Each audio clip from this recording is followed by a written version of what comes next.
Hi everyone, welcome to जिन solve it. आज हम एक्सरसाइज 9.4 कर रहे हैं। एक्सरसाइज 9.4 ये है एनसीईआरटी की और क्वेश्चंस इसमें जो है बेस्ड है सॉल्विंग डिफरेंशियल इक्वेशन। तो अभी तक आपने क्या किया था कि आपने डिफरेंशियल इक्वेशन के सॉल्यूशन गिवन थे और उसको कहा कि हम इसको वेरीफाई कर लेते हैं कि ये इसका सोल्यूशन है कि नहीं। तो उसमें आपने डिफरेंशिएट जो सोल्यूशन दिया था उसको डिफरेंशिएट किया, उसको डिफरेंशियल इक्वेशन में पुट किया, एलएचएस आरएचएस को इक्वल किया और पाया कि हाँ ये एग्जिस्ट करते हैं, दोनों इक्वल है, तो सोल्यूशन सही है। दूसरा फिर आपको एक सिचुएशन था कि भाई एक कंडीशनल दी थी, मैथमेटिकल कंडीशन दी थी, उसको आपने क्या किया, फॉर्म किया वहां से डिफरेंशियल इक्वेशन को, तो डिफरेंशिएट करके डिफरेंशियल इक्वेशन को निकाला। अब उल्टा प्रोसेस है। अब आपको एक डिफरेंशियल इक्वेशन दी होगी तो बेसिकली आपको एक dy by D x type का एक कोई फंक्शन पता होगा, ठीक है। अब वो फंक्शन कुछ भी हो सकता है। तो हर डिफरेंशियल इक्वेशन को, इसको समझिए बड़े ध्यान से, कि दो तरीके से हो सकता है। एक तो उसका होता है जनरल सोल्यूशन और एक होता है उसका पर्टिकुलर सोल्यूशन। जनरल सोल्यूशन क्या होता है? वो सोल्यूशन जिसमें कि कॉन्स्टेंट्स एग्जिस्ट करते हैं, आर्बिट्रेरी कॉन्स्टेंट्स एग्जिस्ट करते हैं, ठीक है। सॉरी, वेरिएबल्स होते हैं, आर्बिट्रेरी कॉन्स्टेंट्स एग्जिस्ट करते हैं, ठीक है। C1 C2 इस तरीके के टर्म्स जो होते हैं ये एग्जिस्ट करते हैं, उनकी पर्टिकुलर वैल्यू पता नहीं होती है। पर्टिकुलर सोल्यूशन में कोई एक एक्स्ट्रा कंडीशन दे दी जाती है, लेट्स सपोज कि y 0 पर 4 है, यानी y जब x 0 है तब 4 है, तो उस हिसाब से उसकी पर्टिकुलर वैल्यूज निकाल लेते हैं। C1 की कोई वैल्यू आ जाती है, C2 की कोई वैल्यू आ जाती है। अच्छा, ये तो हुई बात इसकी। लेकिन लेकिन अगर हम समझें कि हमें हमेशा C1 C2 नहीं लेना होगा। कई बार क्या होता है, हम जनरल सोल्यूशन को थोड़ा मॉडिफाई करके अच्छा रिप्रेजेंट करना चाहते हैं। सुनिए इस बात को, आपको वो सिंप्लीफाई करते समय लगता है कि अगर मैं इसकी C की जगह log C ले लूंगा तो I may have a better chance of representing it और finding the value for y। तो y अच्छा दिखेगा, इस वजह से हम कई बार उसको log ले लेते हैं, e की पावर ले लेते हैं, कुछ और ले लेते हैं, ठीक है। जैसे जैसे आएगा वैसे वैसे बताऊंगा। तो ये तो डिफरेंशियल इक्वेशन का एक जनरल सी थ्योरी है, एकदम जनरल थ्योरी। ये जो अभी हम कर रहे हैं, पहला मेथड हम कर रहे हैं, उसको हम कहते हैं वेरिएबल सेपरेबल। क्यों variable separable? As a name suggest, variable को सेपरेट कर सकते हो आप। तो अब आप क्या करोगे, आप ये लिख सकते हो कि dy बाई डी एक्स, जो ये फंक्शन है एक्स वाई का, ये बेसिकली ब्रोकन डाउन हो सकता है दो इंडिविजुअल फंक्शंस gx और hy में, जहां पे gx एक प्योरली x का फंक्शन है और hy एक प्योरली y का फंक्शन है। और ऐसा करते ही आप y वाले को इधर बुला लोगे और x वाले को इधर भेजोगे, x वाले को। तो कुल मिला के आपको एक dy के साथ एक इंटीग्रल एलिमेंट मिलेगा, एक फंक्शन मिलेगा, और dx के साथ एक फंक्शन मिलेगा। दोनों साइड को अगर हम इंटीग्रेट कर देंगे तो हमारे फंक्शन y और x के आ जाएंगे, और y को वहां सब्जेक्ट बनाना पॉसिबल होगा तो बना देंगे, नहीं होगा तो फिर जितना पॉसिबल होगा उतना करके छोड़ देंगे, ठीक है।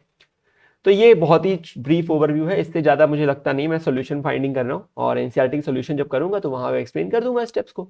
एक दो फॉर्मूले हैं, अगर आपको स्पीड में करना है कैलकुलेशंस को और बहुत अच्छे से करना है तो प्लीज इन दो इंटीग्रल को तो एकदम कंठस्थ कर लीजिए कि ये बहुत ही फायदा देंगे आपको इस एक्सरसाइज में। एक तो ये होता है F dash x upon F x इजिकल का इंटीग्रल लॉग एफ एक्स, और F dash x into F x to the power n का होता है एफ एक्स डी एक्स। लिख देता हूँ यहाँ पे, इंटीग्रेट कर लेता हूँ, F x to the power n plus one upon n plus one, ठीक है। हमें ये दो फॉर्मूले आने ही चाहिए, बाकी फॉर्मूले जैसे जैसे यूज होंगे वैसे वैसे मैं आपको बताता रहूंगा, ठीक है। तो let's start with the question number 1 of the exercise 9.4। और इसके लिए आपको देखिए दिख गया, dy by D x 1 minus cos और 1 प्लस कॉस। आपको याद है 1 माइनस, मैं आर डी शर्मा का जब सॉल्यूशन सॉल्व कर रहा हूं वहां पे, आर डी शर्मा के इंटीग्रल चैप्टर का, तो मैंने बताया था कि 1 minus cos 2 theta 2 sine square theta, और 1 प्लस कॉस 2 थीटा क्या होता था, 2 कॉस स्क्वायर थीटा। ये दो ऐसे फॉर्मूले जो बहुत बार यूज होते हैं इंटीग्रेशन करते समय और आने चाहिए। तो सबसे पहले क्या करना है आपको, देखिए यहाँ पे पूरा फंक्शन x का है राइट हैंड साइड, तो बस मुझे dx को यहाँ पे करना है और पूरा फंक्शन को कॉपी पेस्ट करना है। अब मैं दोनों साइड का क्या करूंगा, इंटीग्रेशन करूंगा। पहले मैं इसको सिंप्लीफाई कर लेता हूँ। देखिए इंटीग्रल dy को मैं y लिख सकता हूँ, it's not a big thing, directly आ रहा है। इसको मैं सिंप्लीफाई करता हूं तो 1 minus cos 2 theta 2 sine square theta, theta की जगह x/2 आएगा, क्यों? क्योंकि 2 थीटा की जगह x लिखा हुआ है ना, 2 थीटा की जगह क्या लिखा हुआ है, x लिखा हुआ है, तो थीटा की जगह क्या लिखा होगा, x/2। बस सिंपल सा है। और ये हो जाएगा 2 कॉस स्क्वायर x/2 का इंटीग्रल। अभी इंटीग्रेशन थोड़ी की, अभी तो मैथमेटिकल ट्रिग्नोमेट्रिक सब्स्टिट्यूशन कर रहा हूं। अच्छा, ये 2 और ये 2 कट जाएगा, कितनी कठिन मैथ्स है। ठीक है, तो ये क्या हो जाएगा, साइन बाय कॉस का ये हो जाएगा स्क्वायर, तो tan स्क्वायर x बाई 2। आपको ये पता ही है कि tan स्क्वायर का कोई इंटीग्रल एग्जिस्ट नहीं करता, तो एक और आइडेंटिटी पता होनी चाहिए। वो आइडेंटिटी क्या है कि 1 plus tan square theta is equal to secant square theta. तो मुझे क्या करना पड़ेगा, tan स्क्वायर को सब्जेक्ट बनाऊंगा तो सीकेंट स्क्वायर थीटा माइनस 1। तो अब क्या हो जाएगा, ये हो जाएगा integration secant square theta minus 1। अब देखिए हमें क्या करना है, इंटीग्रेट करना है, तो ये हो जाएगा सीकेंट स्क्वायर का tan थीटा, लेकिन रुकिए ये x नहीं है, ये x बाई 2 है, तो एक डिवाइड में क्या आएगा 1 बाई 2। याद आया आपको, जब भी हमारा इस तरह का सिचुएशन होता था, जब फंक्शन ऑफ ax होता था तो इसका इंटीग्रल में हमेशा डिवाइड बाय a आता था, -1 का integral x plus constant term. यहाँ पे एक ही कांस्टेंट आएगा क्योंकि एक ही बार इंटीग्रेट हो रही है, तो 1 बाई 2 2 पहुंच जाएगा ऊपर न्यूमरेटर में, क्योंकि डिनोमिनेटर के डिनोमिनेटर में है -x प्लस c, और ये हमारा बन गया फाइनल आंसर। इजी है, मुझे लगता है काफी इजी है। ठीक है, तो इस तरीके से हम इस क्वेश्चन को कर सकते थे और करा है हमने। ठीक है, नेक्स्ट पार्ट करते हैं। तो आप समझ गए मैंने कैसे किया, मैंने बस कुछ फॉर्मुलेज यूज किए ट्रिग्नोमेट्री के और उसको सब्स्टिट्यूट करके सिंप्लीफाई कर लिया। इंटीग्रेशन का फॉर्मूला तो बहुत ईजी था। फिर क्वेश्चन नंबर 2 क्या कह रहा है, अच्छा रूट ओवर कह रहा है, चलिए करते हैं इसको। तो आपको पता होना चाहिए रूट ओवर के फॉर्मुलेज वगैरह भी। तो देखिए ये पूरा फंक्शन राइट हैंड साइड में, आपकी बार ये फंक्शन जो है ये y का है, ये बेसिकली hy टाइप का है, तो इस फंक्शन को हमें डिनोमिनेटर में उधर बुलाना पड़ेगा क्योंकि dy उधर लिखा हुआ है। तो ये क्या हो जाएगा 1 upon root over 4 minus y square, यहाँ हो जाएगा dy इज इक्वल्स टू आ जाएगा dx, कुछ है ही नहीं और दोनों साइड का इंटीग्रल। अच्छा इसको जब इंटीग्रेट करेंगे तो क्या आएगा, सोचिए, ये आएगा 1, याद है आपको फॉर्मूला क्या था, फॉर्मूला था 1 अपॉन रूट ओवर ए स्क्वायर माइनस एक्स स्क्वायर का साइन, हाँ बिल्कुल सही बात है, साइन इनवर्स एक्स अपॉन ए था, सही बात है, तो एक्स अपॉन ए था। अच्छा तो यहाँ पे ए की जगह क्या लिखा हुआ है, 2 नहीं लिखा हुआ है क्योंकि 2 स्क्वायर लिखा हुआ है, देखिए है ना, और x की जगह y है, क्या ही फर्क पड़ता है, वेरिएबल से कोई फर्क नहीं पड़ता, फॉर्मूला तो वही रहता है, x की जगह t लिख दूंगा, p लिख दूंगा, कोई फर्क थोड़ी पड़ेगा। तो ये हो जाएगा साइन इनवर्स x बाय ए, तो y बाय ए, तो y बाय ए का मतलब हो गया y बाय 2। अच्छा प्लस c मैं इधर ही लिख दूंगा, तो इज इक्वल्स टू क्या होगा dx का इंटीग्रल x प्लस c, क्योंकि y को बनाना है तो यहाँ प्लस c लिखने का फायदा ही क्या है। ठीक है, तो अब क्या हो जाएगा, देखिए y बाई 2, कुछ बोला तो नहीं मैं, नहीं सही लिखा हूं, फिर क्या होगा, ये हो जाएगा y by 2 is equals to sine of x plus C, लिख सकते हैं इस तरीके से भी, बिल्कुल लिख सकते हैं, साइन इनवर्स है तो यहाँ पे साइन हो जाएगा फंक्शन और 2 इधर आ जाएगा, तो y इक्वल टू क्या आ जाएगा 2 साइन x प्लस सी। कितना छोटा फॉर्मूला, छोटा ऐसा वो था ये सोल्यूशन। ठीक है, और इस तरीके से हमारा आंसर आ गया, समझ रहे हैं, बहुत ईजी था। बस आपको एक ही फॉर्मूला पता होना चाहिए था, स्टैंडर्ड फॉर्मूला है, बिल्कुल रटा होना चाहिए, तो मुंह जुबानी रट जाता है जब आप इंटीग्रेशन कर लेते हो तो, और ये तो रटा ही होना चाहिए। ठीक है, नेक्स्ट करते हैं। अभी देखिए एक चीज, इस इक्वेशन को समझते हैं पहले, हाँ थोड़ा सा, फिर मैं इसको वापस से प्रॉपर सॉल्व करूंगा। dy by D x plus y equal to 1 है। अब आप dx को ये y को बुला नहीं सकते, तो आपको y को इधर भेजना पड़ता, तो जब आप y को इधर भेजते तो यहां से चला जाता तो माइनस हो जाता, सही बात है।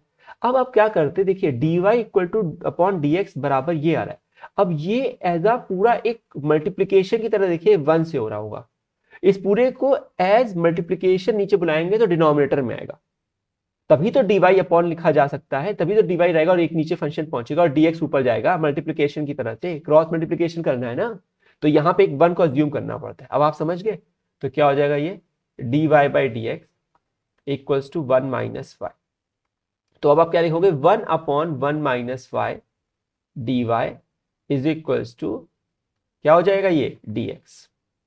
अब आपको इंटीग्रेट करना है, मैं इसको इरेज कर देता हूं। तो अब क्या हो जाएगा यहाँ पे, ये हो जाएगा इंटीग्रेशन का साइन दोनों साइड। अब क्या होगा 1 अपॉन, याद है आपको 1 अपॉन एक्स का इंटीग्रल होता था log ऑफ एक्स। फिर मैंने एक बात बताया था, फिर मैंने आपको एक बात बताई थी, क्या बात बताई थी कि 1 अपॉन ए एक्स प्लस बी का भी इंटीग्रल क्या होता है, वो होता है log of A X plus B divided by A. तो अब आपको पता है ये एक लीनियर फॉर्म लिखी गई है, तो ये एक लीनियर है, तो ये आएगा log 1 माइनस वाई। लेकिन x का कोफिशिएंट क्या हुआ है यहाँ पे a, उसको डिवाइड करते हैं, तो हमें डिवाइड किससे करना पड़ेगा, y, क्योंकि x की जगह y है। क्या ही फर्क पड़ता है, मैंने अभी बताया कि y हो, t हो, q हो, p हो, कोई फर्क नहीं पड़ता, वो एक वेरिएबल है, उसके रिस्पेक्ट में इंटीग्रेशन हुआ है। तो ये y जो है यहाँ पे उसका कोफिशिएंट है -1, तो ये आएगा -1। समझ गए आप बात को। तो एक -1 को डिनोमिनेटर में डिवीजन में लिखना है, ये हम भूल जाते हैं जनरली। यहाँ पे dx की जगह क्या लिख देंगे, x, फिर यहाँ पे प्लस c लगा दीजिए, हो गया। अच्छा, इसको थोड़ा सिंप्लीफाई कर सकते हैं, कैसे, ये हो जाएगा log 1 minus y equals to, ये -1 को इधर मल्टीप्लाई कर दीजिए तो हो जाएगा माइनस, अच्छा चलिए मैं कैसे करूं, बहुत तरीके हैं करने के, मैं पावर -1 पहुंचा देता हूँ, ये 1/1 माइनस वाई हो जाएगा, यहाँ पे माइनस कर देते हैं, हटाइए, -x माइनस सी, या माइनस ऑफ x प्लस सी, कुछ भी रख लेते हैं। तो ये -1 को इधर बुला लिया। अच्छा, तो log है तो ये बेस e रहा होगा, नेचुरल लॉग भी होता है हमेशा, तो ये क्या हो जाएगा, e बेस की पावर बन जाएगा, तो ये हो जाएगा 1 minus Y is equal to e to the power -x plus C. तो y क्या हो जाएगा, y हो जाएगा, ये इधर जाएगा, ये इधर आएगा, तो 1 minus E to the power -x plus C. इसे करने के बहुत तरीके थे, मैं यहाँ पे log c लेके भी कर सकता था, देखिए मैं वो भी दिखा देता हूँ करके, ठीक है। ये एक सोल्यूशन हो सकता था जिसको मैं आंसर लिख के जा सकता था, क्योंकि मुझे थोड़ी पता था कि ऐसा सिचुएशन होगा। लेकिन लेट सपोज मान लेते हैं, थोड़ी देर के लिए मान लीजिए कि यहाँ पे c की जगह अगर मैं log c लिख देता तो ये x के अंदर नहीं जाता, बता रहा हूं कैसे। अब देखिए मैं फिर से वही लिख रहा हूं, ये मैं सेकेंड वाला कर रहा हूं, ठीक है। मैं लिख रहा हूं 1/1 माइनस वाई का integral is equals to integral of dx, यहाँ पे dx है, वहां पे dy है, ठीक है। समझिए बात को, आपको एनसीईआरटी के सोल्यूशन भी, आंसर भी मैच करने की इच्छा होती है इसलिए। तो देखिए ये क्या होगा, log of 1 minus y upon -1, ये हो जाएगा x, और यहां पे मैं लिख सकता था माइनस log c, ऐसे लिख सकता था मैं, माइनस log c, आप प्लस log c भी लिख सकते थे, माइनस log c भी लिख सकते थे। अच्छा सुनिए मेरी बात को, तो अभी क्या हो जाएगा, ये जो पूरा माइनस है मैं इसमें दे देता इधर, तो ये क्या हो जाता है, log 1 minus Y is equals to -x plus log c। समझिए इस बात को क्या हो रहा है, तो ये log पूरा है इधर, तो log 1 minus y minus log c is equals to क्या होता, -x होता।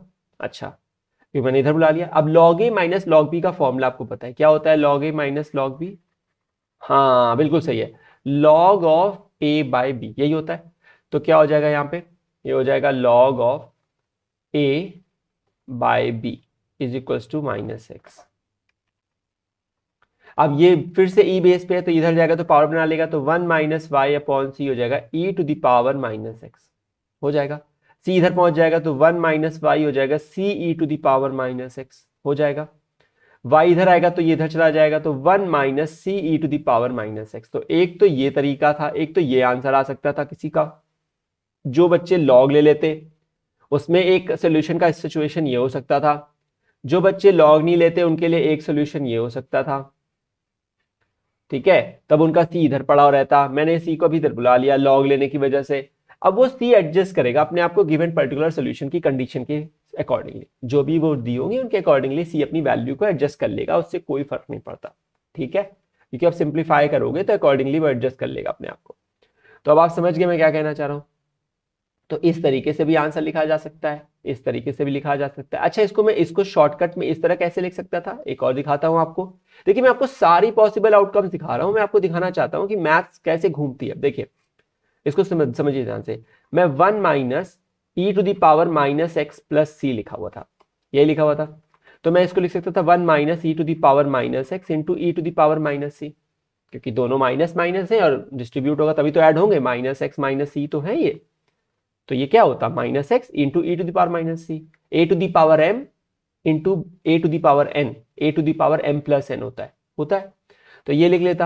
अब तो इसको मैं ये लिख सकता था ना, इस पूरे टर्म को मैं लिख सकता था, एक नया कांस्टेंट है k, तो ये हो जाता 1 माइनस के ई टू द पावर -x, लिख सकता था। ध्यान से देखिए 1 माइनस के ई टू द पावर -x, क्या ही फर्क पड़ा, c हो k हो, क्या ही फर्क पड़ा, मेरा कांस्टेंट ऑफ इंटीग्रेशन k के नाम से जाना जाएगा। अब मैं k की वैल्यू खोज रहा हूँ वहां पे, यहाँ पे c की वैल्यू खोज रहा हूँ, क्या फर्क पड़ता है, मैं अपना नाम लिख दूंगा उसमें।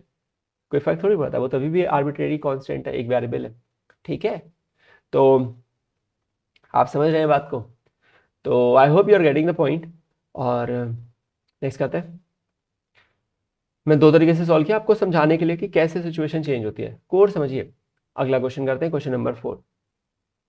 क्वेश्चन नंबर 4 क्या कह रहा है, देखिए पहले तो इसमें एक्स वाई के मिक्सचर हो रखे हैं। अब पहले ना इसको प्लस को इधर भेजिए, थोड़ा सा फिर क्रॉस मल्टीप्लीकेशन आसान दिखता है, तो करते हैं पहले इसको। क्या लिखेंगे, secant square x tan y D x equals to, minus लगा दीजिए, secant square y tan x D y. मैंने कुछ नहीं किया, बस प्लस को उधर भेज के माइनस किया। अब मैं एक्स वालों को इधर कलेक्ट करूंगा, वाई वालों को फंक्शन को इधर कलेक्ट करूंगा।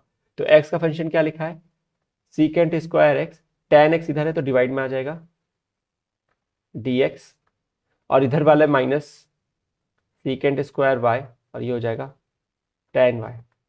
बस अब दोनों साइड का मुझे क्या करना है, इंटीग्रेशन। अच्छा अभी आपको याद आया, मैंने बताया था एक formula F dash x upon F x. हाँ क्या बताया था, लॉग एफ एक्स। अब मैं बार बार नहीं बताऊंगा, अगर आप मुझसे कंटिन्यूस पढ़ रहे हैं प्लीज शुरुआत में देखिए, वहां समझा दिया था ये फॉर्मूला यूज होगा। तो मैं क्या लिख सकता हूं, यहां पे लिख सकता हूं लॉग ऑफ एफ एक्स। तो डिफरेंशियल यहाँ पे लॉग ऑफ टैन का करते, टैन का अगर डिफरेंशियल करते तो सीकेंट आता, सीकेंट स्क्वायर आता। तो basically log of tan x is equals to, ये हो जाएगा log of tan y minus, अब देखिए हमें लॉग सी एग्जिस्ट करना है, लॉग सी लाना है। क्यों लॉग सी लाना है, क्योंकि सब लॉग है, और अगर तीनों लॉग होंगे तो लॉग लॉग हट जाएगा। अब आप समझिए आपने सी क्यों नहीं लिया बल्कि लॉग सी की तरफ गए, क्योंकि इस पॉइंट से लॉग को लेना बहुत ही आसान और अच्छा है।